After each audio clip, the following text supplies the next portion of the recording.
Cristian Romero আর্জেন্টিনার অবৈধ দেয়াল, যে দেয়ালে আটকে যায় প্রতিপক্ষের আক্রমণের ঝড়। মাঠের রোমেরোর উপস্থিতি মানেই চাপমুক্তভাবে খেলা দেখার নিশ্চয়তা। প্রতিপক্ষের গোছানো আক্রমণ তিনি অলস ভঙ্গিতে নষ্ট করে দেন। লিওনেল মেসি তো বলেই দিয়েছেন, ক্রিস্টিয়ান রোমেরো হলো বর্তমান সময়ের সেরা ডিফেন্ডার। রোমেরো মনে করিয়ে দেন আরেক আর্জেন্টাইন লেজেন্ড মাসচেরানোর কথা। দুর্বল ডিফেন্সের জন্য বড় বড় টুর্নামেন্টগুলোতে আর্জেন্টিনাকে ভুগতে হয়েছে অনেক।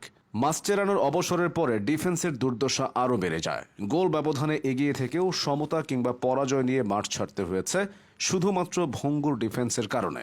দুর্বল ডিফেন্স নিয়ে আর্জেন্টিনার বোর্ড থেকে শুরু করে ভক্ত সমর্থকদের হাহাকার যখন চরম সীমায় পৌঁছায়, তখনই জাতীয় দলে রোমেরোর আবির্ভাব। আর্জেন্টিনার ডিফেন্সে রোমেরোর চীনের প্রাচীর হয়ে ওঠার গল্পটা জেনে নেওয়া যাক। আর্জেন্টিনার আক্রমণ ভাগে এক লিওনেল মেসি আছেন, এই ভরসায় দলটার সমর্থকরা প্রতিটি বড় আসরেই আশায় বুক বাঁধতেন। মেসি হতাশ করতেন না, তবে দুর্বল ছিল ডিফেন্স। এই সুযোগে প্রতিপক্ষ বের করে নিত ম্যাচ।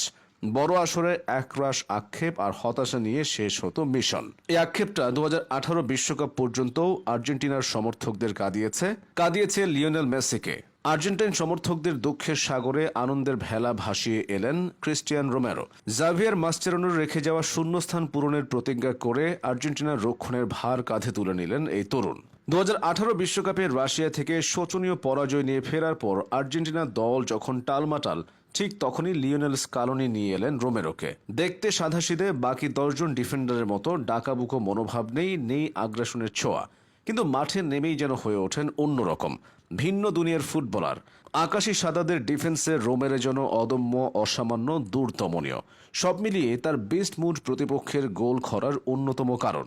রোমেরোর উঠে আসা আর্জেন্টিনার যুব দল দিয়ে অনূর্ধ্ব 20 দলের হয়ে 2017 সালে অভিষেক। এরপর দক্ষিণ কোরিয়াতে যুব বিশ্বকাপের মঞ্চের ডাক পেয়েও মূল দলের সুযোগ হয়নি, কিন্তু তাকে চোখের আড়াল করেননি যুব দলের তখনকার কোচ স্কালোনি। এরপর অনূর্ধ্ব 23 দলের ডাক পেয়ে সেখান থেকে সরাসরি চলে আসেন জাতীয় দলের রাডারে। 2021 সালের 3রা জুন বিশ্বকাপ বাছাইয়ের ম্যাচে চিলির বিপক্ষে মেসিদের সঙ্গে অভিষেক হয় রোমেরোর। অভিষেকেই মাসচেরানোর পজিশন সেন্ট্রাল ডিফেন্ডারের ভূমিকায় তাকে নামিয়ে দেন স্কালোনি। কোচকে হতাশ করেননি। অভিষেকের বছরে 10টি ম্যাচ খেলে ডিফেন্সে নির্ভরতার পরিচয় দেন তিনি। এরপর কোপা আমেরিকার মঞ্চে আর্জেন্টিনার ডিফেন্সের মূল ভূমিকায় ছিলেন 17 নম্বর জার্সিধারী এই তরুণ। আসরের শেষ দিকে চোট নিয়ে খেলে গেছেন। দলকে একেবারে চ্যাম্পিয়ন করে তবে মাঠ ছেড়েছেন স্কালোনি শিবিরের এই সৈন্য। জায়গা করে নিয়েছেন কোপার সেরা একাদশেও। রোমেরোর খেলার যে দিকটা সবচেয়ে নজর কাড়ে সেটা হলো ওল্ড স্কুল ট্যাকল। অন্যান্যদের মতো আচমকা আঘাত কিংবা মাঠে গড়িয়ে পড়েন না তিনি।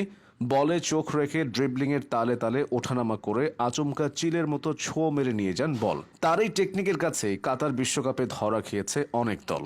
এই রোমেরোই আবার হয়ে ওঠেন আক্রমণাত্মক। মেসির জন্য জীবন দিতে যে কজন খেলোয়াড় সামনের কাতারে দাঁড়াবেন তাদের একজন রোমেরো।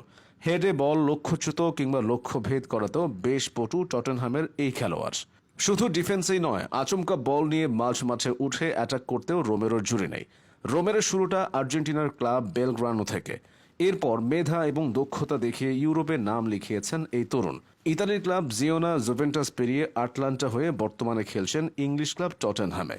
ক্লাবের হয়ে এখনও কোনো শিরোপা জিততে না পারলেও দেশের হয়ে জিতেছেন বিশ্বকাপ, কোপা আমেরিকা এবং ফিনালিসিমা। যে রক্ষণের জন্য আর্জেন্টিনা বেদনার সাগরে ডুবেছে দীর্ঘ সময়, সে রক্ষণে এখন বয়ে যায় সুসময়ের সুবাতাস।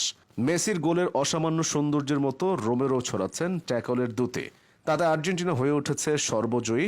রোমেরো হয়ে উঠছেন স্কালোনির অতন্দ্র প্রহরী, যার ডিফেন্সের ভরসায় আর্জেন্টাইনরা পেয়েছে হাসি মুখ।